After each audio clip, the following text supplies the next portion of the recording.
आपण अनुभवत असतो की या धावपळीच्या जीवनात आयुष्य मेटाकुटीस चाललेले आहे असे वाटते. बऱ्याच वेळा रस्ता चुकलो की भुरळ तर नाही पडली असे पण वाटायला लागते. यावर सर्वावर मार्ग व समाधानपूर्वक वाटचाल करण्यासाठी उपासना एक उत्कृष्ट साधन आहे.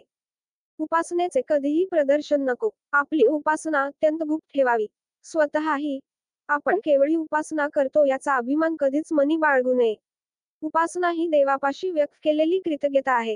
तो आपला आत्यंतिक आनंद असतो. उपासनेचे कष्ट वाटू नयेत तर उपासनेची गोडी लागावी.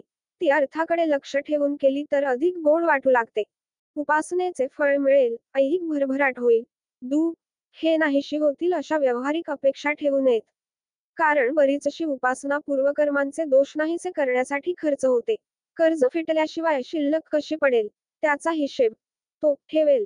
उपासना वाढवावीशी वाटू लागली. डोळे भरून येऊ लागले. कंठ दाटून येऊ लागला. शुभ स्वप्ने पडू लागली. दैवी अनुभव येऊ लागले. निर्भयता वाढू लागली की ओळखावे आपली उपासना योग्य दिशेने चालली आहे. पुढे पुढे संसार सुखाच्या अपेक्षा नाहीशा होऊ लागतात. व्याकुळ होऊन उपासक सात्विक रागाने देवाला विचारतो.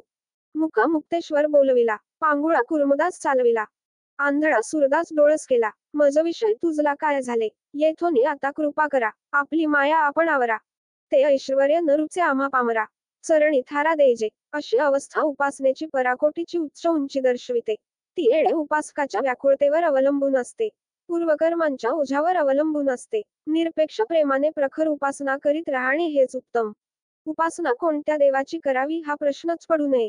शक्ती एकच आहे. ती विद्युलतेसारखी आहे. एक दररोजच्या जीवनातील उदाहरण द्यायचे झाले तर, वीज गीझरमधून गेली तर ती महाकालीचे रूप असते आणि वातानुकूलित यंत्रामधून गेली तर शांतादुर्गा असते.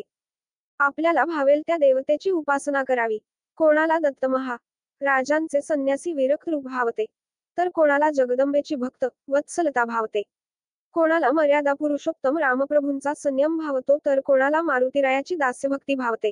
कुणाला भगवान शंकर यांचा नामजप तर कुणाला कालभैरव अष्टक मोहित करते. म्हणून देवादेवात भेदभाव करू नये.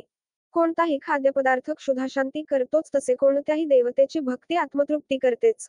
आकाशात पतित तोय यथा गच्छती सागर, सर्व देव नमस्कार केशव प्रति गच्छती. आकाशातून पडणारा पाऊस शेवटी कुठल्याही प्रकारात समुद्रात पाणी रूपात विलीन होतो. तसेच कुठल्याही देवाला केलेले वंदन हे भगवान श्रीकृष्णाला चरणी अर्पण होते. म्हणून सर्व देवांना माझा नमस्कार. त्याला जाणून घ्यायचे तर उपासना हे एक साधन आहे.